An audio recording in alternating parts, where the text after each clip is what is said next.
What makes an RPG legendary? There are a lot of RPGs these days that release with underwhelming performance, that are incomplete, or just plain fail to grab any audience. With such lackluster releases, a major rise in nostalgia has taken place. Why do I have to be ugly in this game? Why aren't there any impactful decisions? This story is so boring. Why can't RPGs be fun, like they used to be?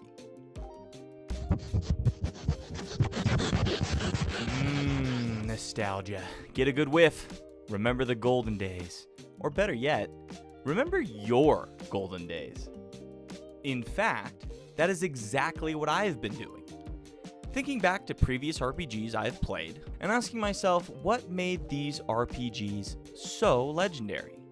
In my ponderings, I have come to a sort of formula, if you will. A set of requirements or features that I enjoy most in RPGs. The things that really bring an RPG to the forefront of my thought. Experiences that quite frankly define me as a gamer and that will live with me forever. So here is my secret formula to what makes an RPG legendary.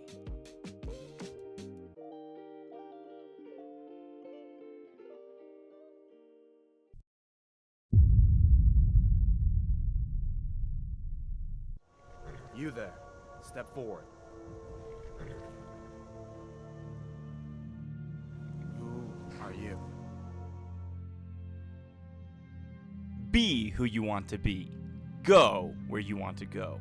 It just works.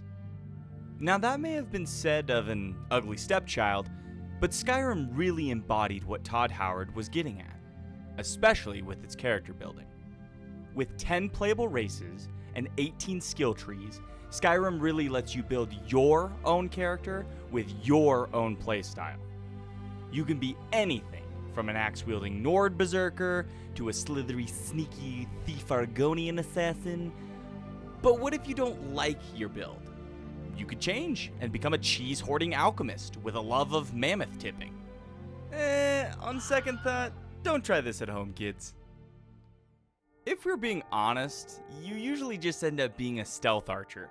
But the fact is, you choose who to be, and you play out your story how you want. Arguably, Skyrim removes a lot of depth that its predecessor Oblivion had when it comes to locking in a role to play. You don't pick a class, the race traits are not as strong, and although guards will tease you for your race, no one really cares what race you are. What do you want, cat? That's racist. Instead, Skyrim trades that depth for accessibility. Be any race, be all classes, create your own story. It just works. Who's laughing now? Yes, I was in the chess club. I know for a fact you probably have 17 different characters who you built for another playthrough that you never finished. Or is that just me? Please, someone confirm in the comments below that I'm not the only one with this problem, please. The key here is the memories of those builds. I remember starting a two-handed Nord warrior and how it felt to charge into any battle and bash in Draugr heads, fighting fiercely until the inevitable happens. Lydia, who has been carrying all of your heaviest loot, steps right in front of your swing and dies. Well, I guess I'll reload that. I remember starting an all-powerful wizard who blasts foes with fireballs and ice shards, wielding magic like a god. Only to again slaughter Lydia, who somehow again is just in the middle of all your attacks. Okay, last time for sure, right? Like, there's no way this doesn't work. I remember sneaking from room to room, bow drawn, dropping enemies before they even see us, so that they won't clog one of those small-ass tunnels where Lydia loves to throw herself to her death. That way, she can always carry your burdens and not die like the dumb companion housecarl she is. I guess I figured out why we all play stealth archers? Skyrim was where my personal RPG adventures really began, where I felt I could be anyone and look like anything. A truly fantastic example of an RPG that gives you creative character freedom. It just works.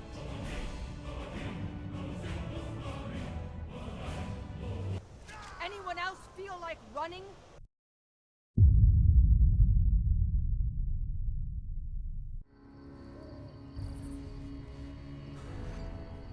You've made your last delivery, kid. Sorry you got twisted up in this scene. From where you're kneeling must seem like an 18-carat run of bad luck. Truth is, the game was rigged from the start.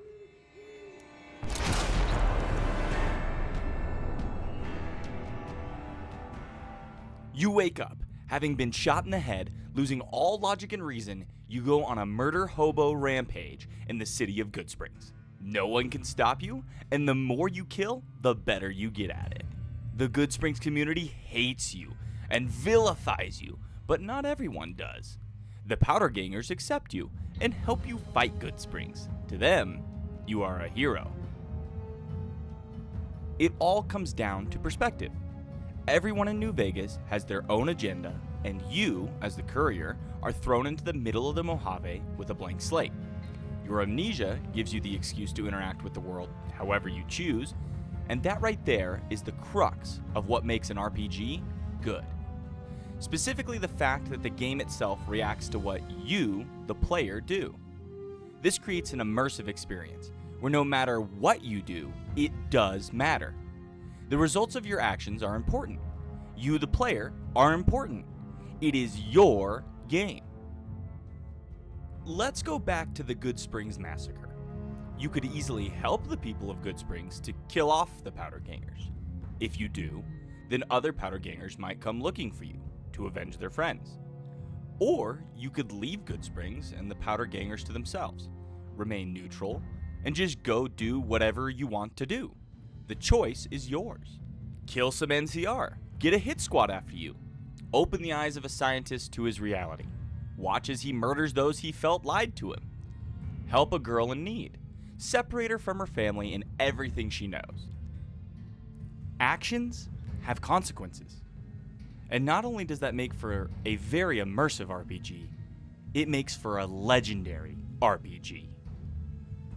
New Vegas was the first game that really taught me this.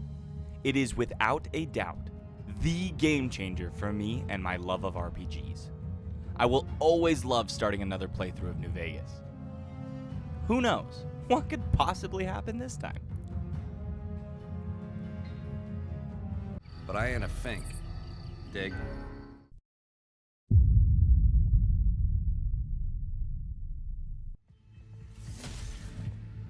Foul tarnished. In search of the Elden Ring. You know why you're maidenless? It's the hundreds of hours you have spent in the lands between. No one does world building and map design quite like FromSoft, and Elden Ring was arguably their best designed game map to date. The moment you set foot into the lands between, you are taught a few harsh lessons. Firstly, you are maidenless. Got him! Second, you are not welcome here. So, what do? Look around, discover what there is, learn why this land is so harsh. A lot of games would just outright tell you what is happening. But in Elden Ring, you discover what is happening as you explore. Why is this seemingly vast kingdom fallen? Why are people obsessed with fingers? And why in the hell would anyone in their right mind live in the butthole of Satan that is Caelid? The game does not tell you that the kingdom fell due to hubris, or that Caelid was once a strong kingdom brought low by rot and decay. Nor do they tell you why people are obsessed with fingers. Like really, I still don't know why. I've played hundreds of hours and even the map's a finger. Like what is going on here? Why does she need to put my fingers in her mouth? Like, why do I have to cut my finger to leave my friends? Like, what's with all the finger stuff? Your fingers, please, your fingers. Okay, I digress. But listen, the point is discovery is important, to the player's experience. That seeing rather than being told is not only more memorable, but also more individual. Once again, the game is your game, and with a map that is designed in such a way to encourage your exploration rather than force it forward, you find that you will lose hours, if not days, dodge rolling through every single inch of it. Time is what I wanted to spend in Elden Ring. I loved the sense of discovery, the mysterious stories the lands between told, and the free nature of a map that enabled me as a player instead of restricting me. Elden Ring, Elden King. You are maidenless.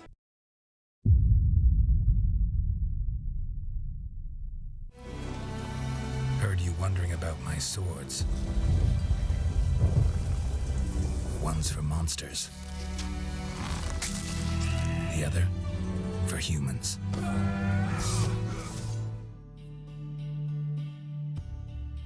Witcher. The Butcher of Blaviken. The White Wolf. Geralt of Rivia. Where is Ciri? I must find her, help her, teach her. Wait, but also, where are the monsters? People are the real monsters. I need more coin. But hold on, where is Yennefer?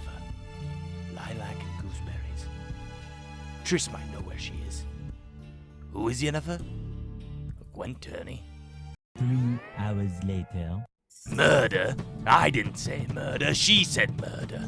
I'm here for cards, sir. Now sit down, shut up, and let's play. Wait a second. That card reminds me. Ciri! The Witcher 3 is by far my favorite story in an RPG. Maybe that's because it was based off of a book series, a very good book series, mind you. But for me, the game brings a richness and depth of lore that makes the world seem real. The NPCs have motives and goals, making the cities feel alive. The monsters are all different, besides the trolls, bringing even more depth to the story as Geralt knows what to do to defeat each one. Even the random side quests end up being some of the most memorable stories I've ever heard in gaming. The story brings you in with its flawed characters and harsh realities. Realities of war, death, racism, politics, rebellions, all with great climactic stories that make each tale seem like it's the main one. The actual main quest, however, is about destruction, apocalypse, an end. The Wild Hunt represents that end, yet Ciri represents a second chance, and Geralt is just the type of man, or mutant, to tip all the right scales in all the right places. Results of actions in this game are many. Your choices matter here. This gives your Geralt his own individual story from anyone else's. An RPG with a good story and heavy lore will always grab and hold me. The Witcher 3 is that RPG.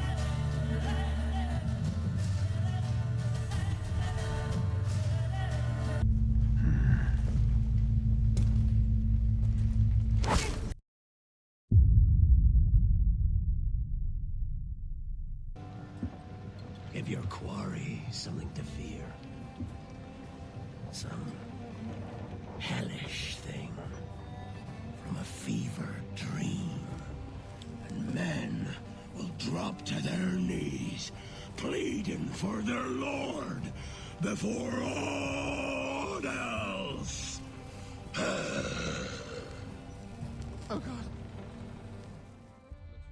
The salt and spray, the wind at your back, and booty just in sight. Assassin's Creed Black Flag is the most fun pirate RPG to date. Many have tried to recapture what this game did, including its own development studio Ubisoft, but all have come up short. What this game gives you is freedom, just like a pirate should have. You set sail in search of treasure, supplies, or in some cases, assassinations. But what really makes this game fun is the journey of getting to those locations. The chance for a random encounter with a trader barge full of supplies, Or maybe an island with a chest or two buried on it.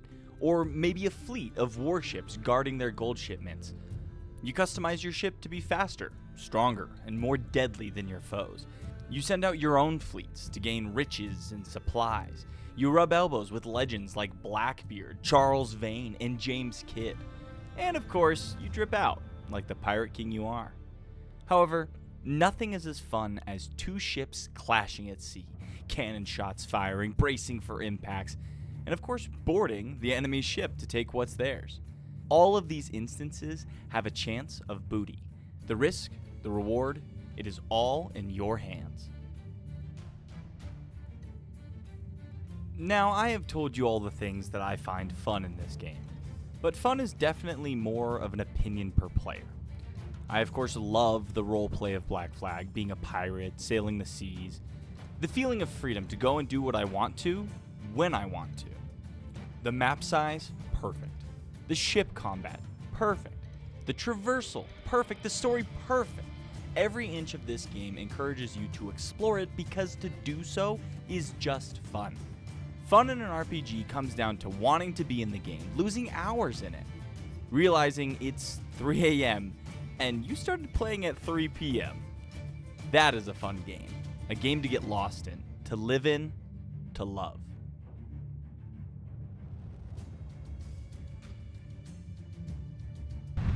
Why is the rum gone? But nothing compares to the greatest RPG ever made. Final Fantasy XIV, the critically acclaimed MMO, forged in the fires of Mount Doom by our Lord and Savior, the God Yoshi P himself. With over 3 free expansions out the gate, you get hundreds of hours before you even need to give Square Enix your money. But you will give them your money. All of it. Yoshi P demands your loyalty. There is no greater, no stronger, nor more benevolent than our God.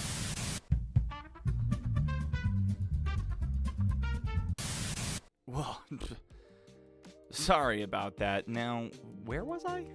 Right. In order for an RPG to be legendary for me, it must meet all the requirements. In-depth character build. Choices with real consequences that immerse me as a player. Intricate maps that show rather than tell me about this world I'm in. A story that keeps me riveted and engaged. And most importantly, an RPG has to be fun. Of course, this is just one Cheeto-fingered gamer's opinion, so if you agree or disagree with me, please let's start a conversation in the comments below. Tell me what your requirements for an amazing RPG are. What RPGs have disappointed you of late? What does your nostalgia bring you back to? What games did you play in your golden days of gaming? As always, a special thanks to our channel members and subscribers. I salute you, Knights of Ren. And thank you, random viewers. Remember to become the best you can be. Become Hokage. Believe it.